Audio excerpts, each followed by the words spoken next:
Morning. Nice to have you here this morning. Well, pity about what we're talking about, and a very gruesome murder. You've obviously been watching the trial, been watching Henri van Breda. Just from what you've gathered and what we've heard, what are you expecting this judgment to be today?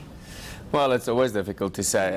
If you listen to the closing arguments, the defense based their argument on the fact that it cannot be excluded that an attacker might have been in the house on that evening that the Van Breda family was murdered.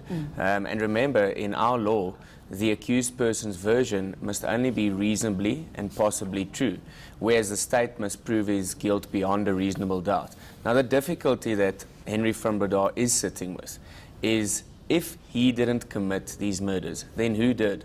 There was no break-in in that estate. There's no evidence of any other person in the house. There's no DNA on the axe that was found on the scene. So all of these are big difficulties in his version, and that is going to be the biggest question in the judge's mind. And also the fact that everybody else was attacked in the same way. I mean, his sister, yes, managing to survive, but also being attacked with that axe. From what we heard and what we understand, him coming away with just a few scratches.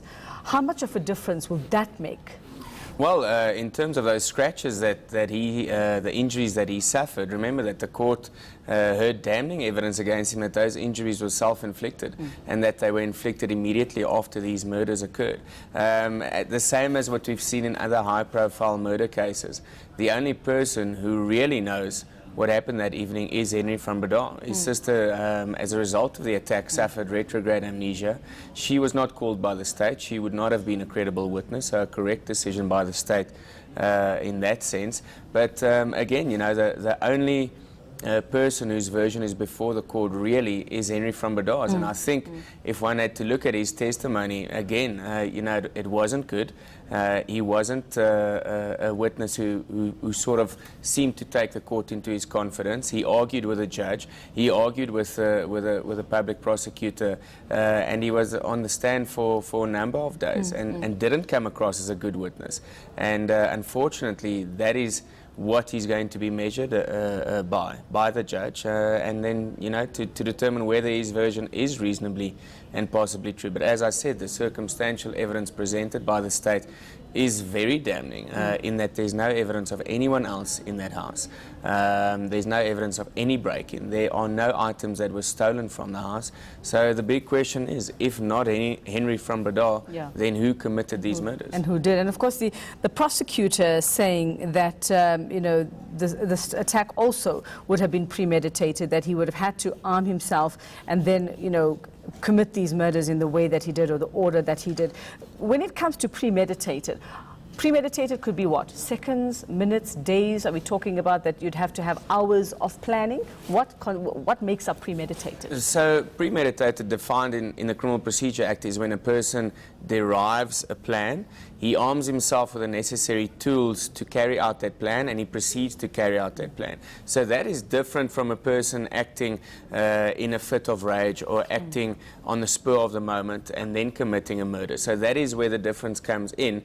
And obviously, if he's found guilty of premeditated murder, then that is life imprisonment. Whereas if he's convicted of murder, then that is a minimum of 15 years in prison. Now, we know that he's had a battle with drugs in the past as well, and also, I mean, it came into play on the day or the night of these murders as well, that bizarre phone call where he seemed to have been giggling, if I'm not mistaken, on that emergency call, and leading to speculation, yes, that he was on drugs on that night. Would that play a part, and in what way, if he was not in his right frame of mind or not in his right senses? Well, his version was that he blacked out after he was attacked by the so-called person who attacked the family, and he did not know what happened after that. So his version was then that he had no recollection of what occurred. All he remembers is that he was in a struggle and a scuffle involved with this person who attacked his family. His version, if he was to rely on the fact that he was under the influence of alcohol or drugs, then he would have had to plead diminished capacity, meaning that he was not of his full and sober senses, and thus he cannot be held to be a person who must be liable for these murders. But that he did not plead, and the court rejected that version as well.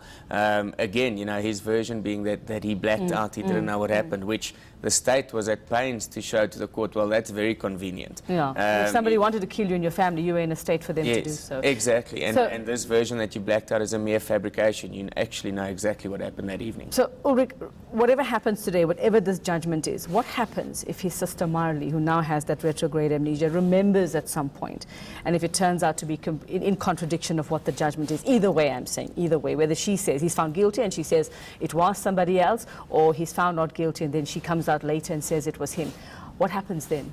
Well, it's a very difficult situation. The state would have to bring an application to reopen their case and to lead evidence that is in the interest of justice. But that would be a very difficult application to bring because, of course, a person can't be tried for the same offence twice. So they would have to, that evidence would have to be so damning and it would have to be so believable that a court would have no choice but to allow them to present it at a later stage. If he is convicted today, of course, then the matter will be postponed for sentencing. If he's acquitted, then he's a free man and he's free to go.